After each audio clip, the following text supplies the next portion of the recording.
Through the My Toyota store, you can enjoy hassle-free online buying for your Toyota genuine parts and all make parts. With an electronic parts catalog containing over 400,000 Toyota genuine parts, all accessible through a model serial search so you can take the guesswork out of identifying the correct part for your equipment. Get started today at shop.toyotaforklift.com. That's shop.toyotaforklift.com.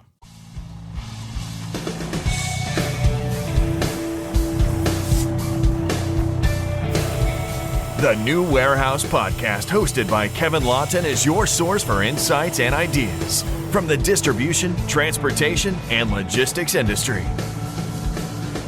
A new episode every Monday morning brings you the latest from industry experts and thought leaders. And now, here's Kevin.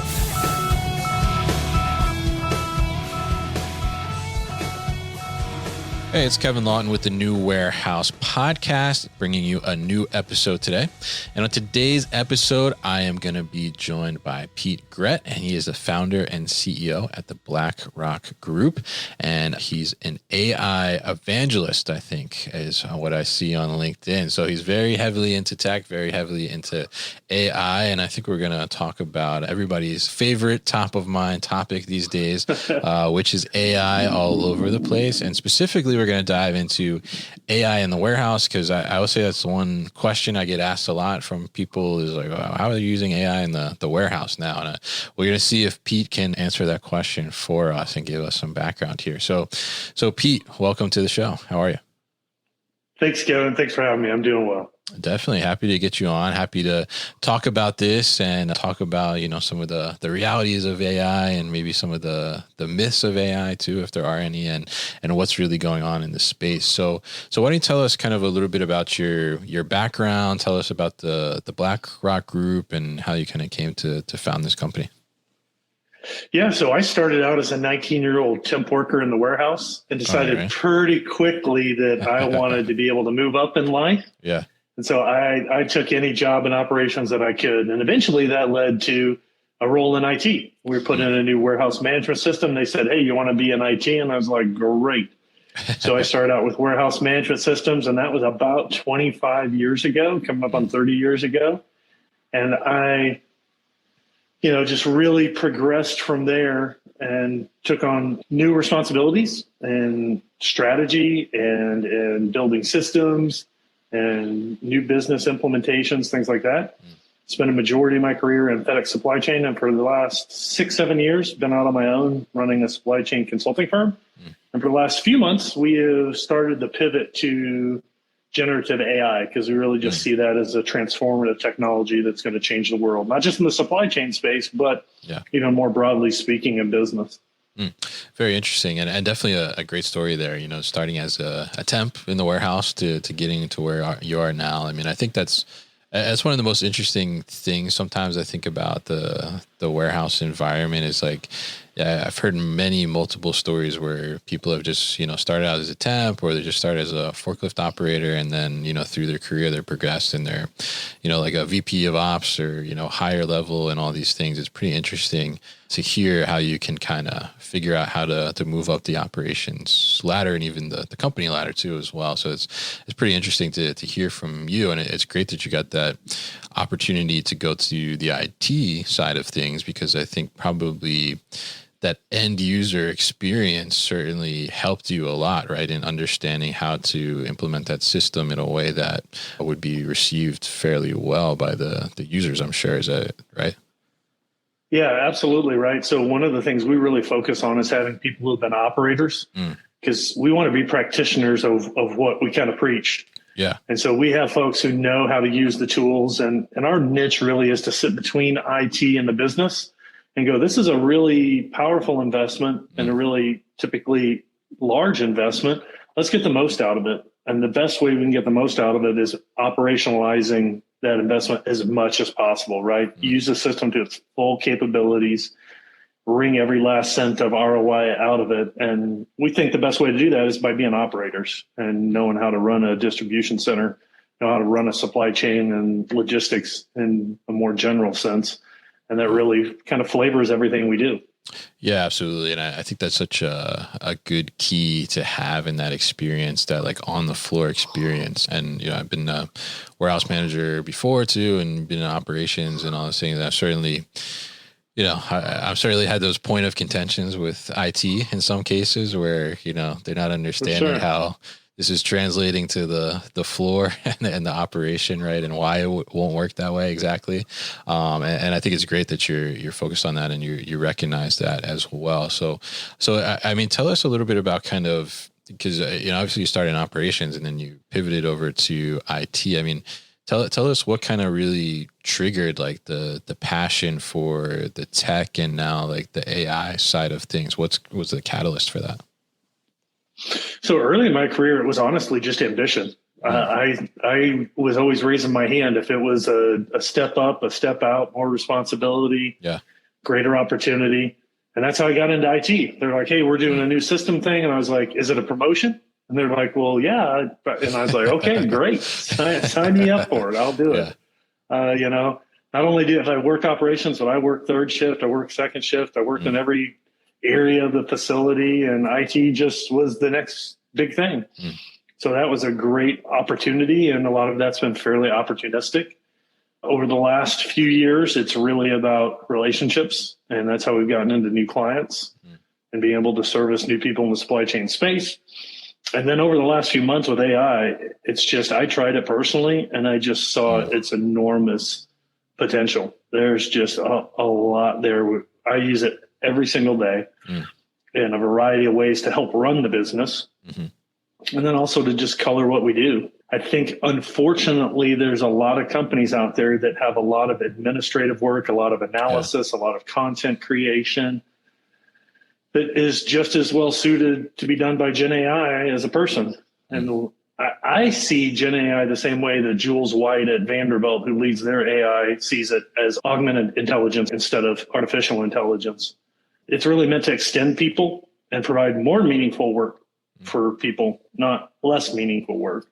Yeah, interesting. Yeah, and I think that's an interesting perspective, and I think it's kind of mind blowing to see because AI obviously we're talking about warehousing here, logistics, but just in general within the world has just kind of exploded over the last year and 2 years, you could say now, and just the rapid advancement of what it can do and what we're seeing it can do to, like you said, augment that that person and have you do things that maybe typically you couldn't really do before. Like, I mean, I see some of like you talked about content creation. I mean, see some of like the AI videos and graphics that are being generated and just the quality of those over time, like is just in a short amount of time is pretty wild. And it's allowing people to do those things that maybe, before they weren't necessarily a graphic designer or couldn't figure out graphic design. Now they can just, have AI make a graphic for them. So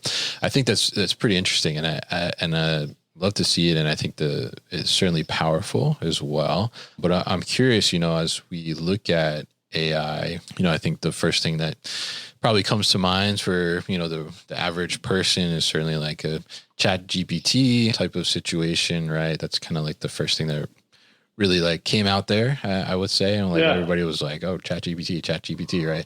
But now as we bring AI into the warehouse, I mean, I guess let's start with, is AI in the warehouse now? And like, what kind of applications are you seeing where AI can be leveraged in the warehouse? We'll be back after a quick break. When it comes to systems, you want something that will start showing results fast. You're looking for a tool that can enable your 3PL or warehouse to get to the next level. So why wait? That's why Carton Cloud provides supported, fast onboarding that can have your WMS up and running in hours, not months. Jump into Carton Cloud's easy-to-use workflows for all of your services, including cross-docking, serialized inventory tracking, e-commerce order fulfillment, and more. This software is built by logistics people for logistics people, and those logistics people are standing by to help train you and support you so that you can be successful with your customer. With 24/7 real-time reporting and free online training, you need to check out Carton Cloud for your operation. Take the next step in your operation by heading to cartoncloud.com/free-demo or click the link in the show notes. Yeah, so our tagline that I really believe in is make better decisions, solve problems faster. So we're going to have a little bit different view than maybe some larger consulting firms that are trying digital transformation 2.0, and going out and spend $100 million and change the entire enterprise landscape. Yeah, that's probably worthwhile, but I think it's too early. It costs a whole lot, and it's going to be a long time to get your ROI back out of that. I think what's more transformative and has immediate value is how can we take an individual's job and make that better, make them more efficient, make them more productive. So in the warehouse, great example of that is analysis where you spend labor. Are you over counting things? Are you over auditing things? Some of your quality checks, where you're doing picking, how you're slotting the warehouse. It used to be that we had to take a much broader view about how to configure these kinds of things that happen inside of a warehouse, where with the analysis with AI, you can focus labor, you can focus attention on where it really delivers value. So what we're doing with clients today is, let's count things less, let's check things less, let's audit things less, but let's be more meaningful about the things that we choose to do. And a lot of that's powered by just being able to take some of those numbers and crunch them very quickly. So you could do this before, but you would have to kind of build out how to do this. You would have to use large enterprise software, very sophisticated Excel models. Where now, with something as simple as a ChatGPT Plus $20 a month subscription, you can feed it data files and do analysis in minutes. Try the results, try again. It's very iterative. It's really the 80-20 rule. It's not going to be perfect. It's going to come up with some suggestions that really you would look at and go, no, that's not really it. But it's meant to work with you, not replace you. So for a seasoned logistics professional, being able to look at that and say, nope, that's not it. That's not it. That's a great suggestion. I'm going to try that. And in the matter of minutes, being able to put the recommendation in place and start to measure results, I think that's a big win. Yeah, absolutely. And I think that's what's most exciting for me too, is that analysis step, right? I mean, it's, you think about like an operations manager, warehouse manager, and the time that they have to do like a data analysis is, it's pretty much non-existent, right? I mean, and you're also, from that perspective too, like you don't necessarily, come across an ops manager or warehouse manager every day that's like very in tune with data or, has that skill set to be able to do that. Right. So being able to give them that, and then, they can see like you said, like, maybe there's three suggestions, right, from ChatGPT or something, and they can know like, okay, what's a good one to go by, but getting the analysis and getting to that point is really that big kind of hump to cross and that hill to climb. So, as it's coming out, are you seeing, so you guys as BlackRock Group, are you putting in place some of these like AI workflows where people can use it? What does that kind of look like? Like, how does that go in place? Yeah, absolutely. So we really have three foundations of AI. One is our services area, where it's the simplest things, like folks need just AI explained to them, to making custom GPTs, to doing whole strategies and business evaluations. So there's kind of like that services stack. The middle of that is a product stack, where we build our own AI products and also utilize that to replicate that for folks who, everybody wants an AI button in their software these days, whether it's rewrite by AI or recommendations by AI, whether that's labor or slotting or planning or just a host of things. Really what I would call spot solutions, right? Is how can we do this like one specific thing really well when I press this button? So there's that. And then lastly is kind of our broader supply chain push, where we think we can do some transformative things at a bigger level. Those are the longer term plays, where it's like, okay, how can we do like distributed ledger, blockchain type transactions? How can we use Gen AI to really lower the adoption barriers for that, to really eventually push us into Web 3.0 and just the new way of doing business? Interesting. Yeah. And I'm curious to hear like some of the the use cases there, like you guys have come up with or seen customers that have requested? I mean, when you look at like because if we talk about AI, right? I mean, I think it's good that we point out, like, there's different types of AI, right? I mean, we're mostly talking about kind of generative AI, which would be like your chat GPT here. And so like when you're setting up these generative AI instances for some of your clients, I mean, what types of like applications are you seeing that they're looking for, or how is that how have they been utilizing it? A lot of it's analysis and recommendation, right? So for Spot Solutions, especially, it's a software that's probably doing something that's really discrete in its solution. And then they want to be able to take that same kind of information repetitively and go and get analysis and recommendation. So if you're doing labor management, let's say, and you provide a full LMS, well, how can I take these same data files that are very consistent, give them to Gen AI and say, hey, what are my top 3 movers that I could change for these variables that might lead to the highest ROI, right? So good, for instance, with that is, if I reduce travel by 15%, then I will increase my throughput by 30%. If I change my number of pallets that I can carry on a piece of equipment from 1 to 2, then I'm going to increase productivity by 40%. Right. Things like that. So that, variable analysis, ROI, and then again, be able to give some recommendations. And that's really where it works powerfully with a experienced supply chain person who might say, oh, that's great. We're just getting ready to renegotiate our equipment lease. This is a great time for us to look at this. And if I went to double pallet jacks instead of single pallet jacks, all right, that makes sense to me. Or maybe they say, look, we just signed a lease 6 months ago. All right, I'm going to cross that one off the list. What's next? 2, 3, 4, 5. But again, it's just so quick. It's so low cost. It's so low effort that even if you get a 50% win rate, it's just going to pay for itself in just literally a matter of minutes, and what we found too is that, to your point, even if you got an operator that's more sophisticated and is building some of these models in Excel, it's really hard to keep your own data bias out. Yeah. So if I'm building a model in Excel, the old quote is torture numbers, they'll confess to anything. If I'm thinking we should switch equipment, then when I build the model, it's probably going to come out that way. Yeah. It's going to lean towards that. Yeah.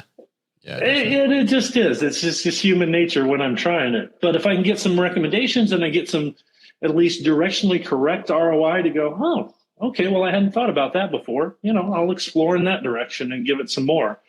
And one of the things that Gen AI is very good about is kind of chain of thought, right? So we do step 1, we provide some more feedback. We do step 2, we provide some more feedback. We do step 3.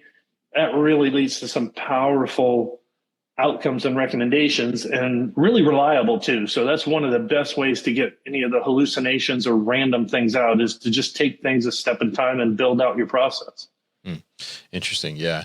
I mean, I think that makes so much sense, and I think it's a great application and help you to make those decisions much faster, because especially in like the operations world, I mean, everything is moving so fast. Like the faster you can make the decision, like the faster you can avoid some disruptions or interruptions in your service levels and things like that. And I think, being able to do that and process and, be able to pivot based on these recommendations, I think it's such a smart thing as well. So it's, I mean, obviously very powerful tool that people can leverage. But I know that it doesn't necessarily just get plopped into place and is necessarily plug and play in a sense, right? So I mean, talk to us a little bit about, if somebody's listening and their operations, like they're thinking like, okay, yeah, like this is something that, we should look into, and we should start getting some type of AI into our workflows and things. I mean, what does a company need to do to prepare to bring that in? Because I mean, it involves a lot of the data and things like that.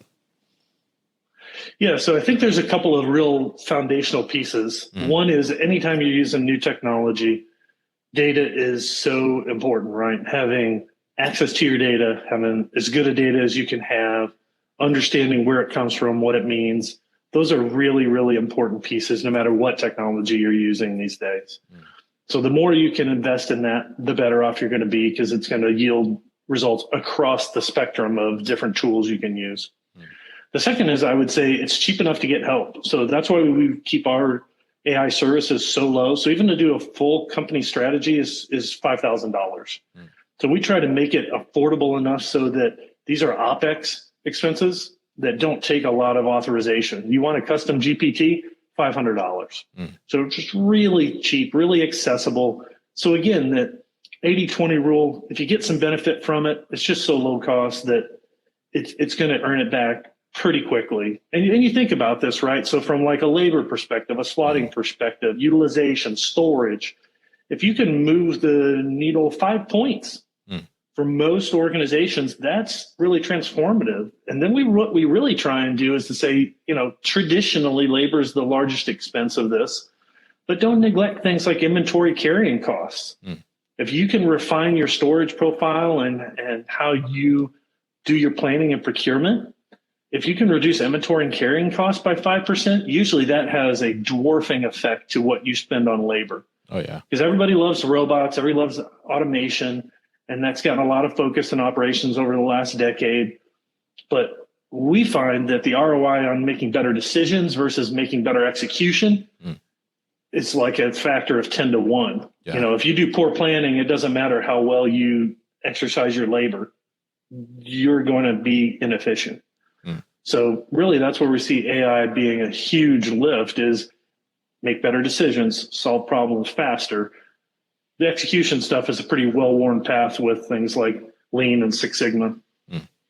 Yeah, absolutely. I think that's such a great point to make, because it is like, it's, automation and robotics, like you said, everybody's, like in love with that and loves to see all the shiny object stuff. But, at the same time, like if you're bringing in that automation robotics and like you said, your planning is bad or your processes are bad, like you're not really going to see the benefits that you're thinking you're going to see. Like, so it's good to be able to have that faster decision making and the more accurate decision making too, to be able to drive some of that and really help kind of optimize and be more efficient before you even get to kind of like that level in technology, right? So very interesting stuff to talk to you here and learn more about this. Now, if we look to like the future, obviously, AI is constantly evolving and pretty rapidly, as we've seen too in the technology. But what for you, like what's exciting for you for the future? Maybe some predictions. What do you think is going to be happening either on the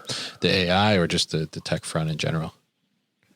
Yeah, so I think it's just going to continue to grow. When it's a learning technology and it improves itself as it goes along, this will just be what I think Siri was meant to be all along. We give Siri kind of a hard time because Siri doesn't do so well as like a natural language processor. We joke in our family that her favorite answer is, well, here's something I found on the web.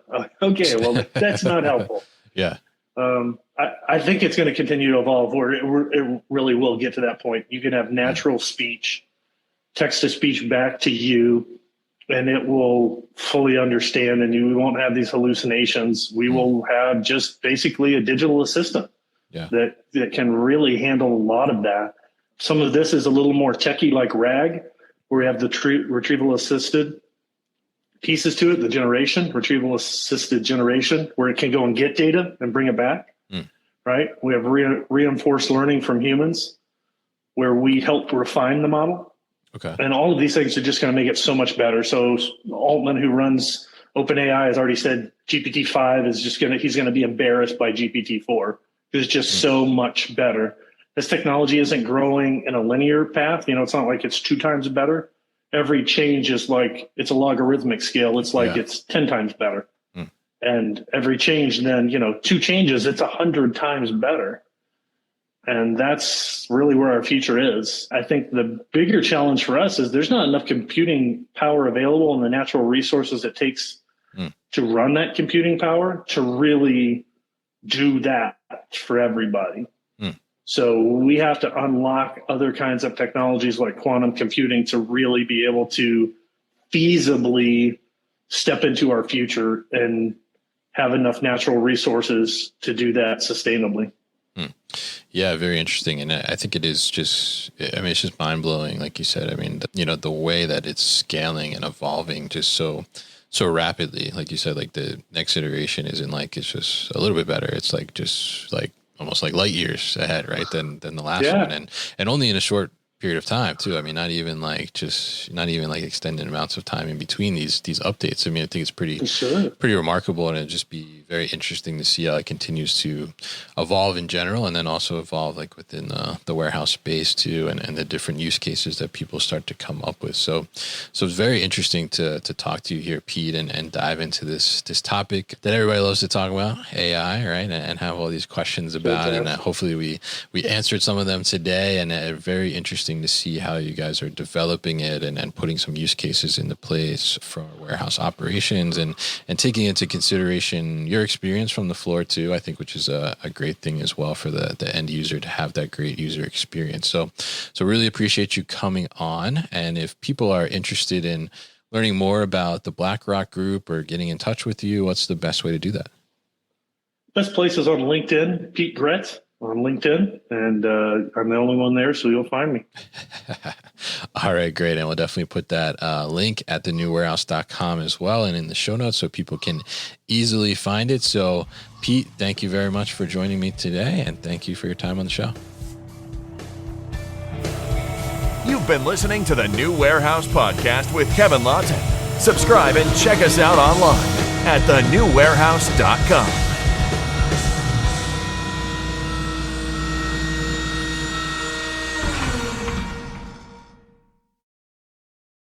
Enjoyed this episode? Make sure you are subscribed to the podcast, and for more content from the New Warehouse, find us on LinkedIn and YouTube. Links to subscribe can be found in the show notes, and for everything The New Warehouse, head to thenewwarehouse.com.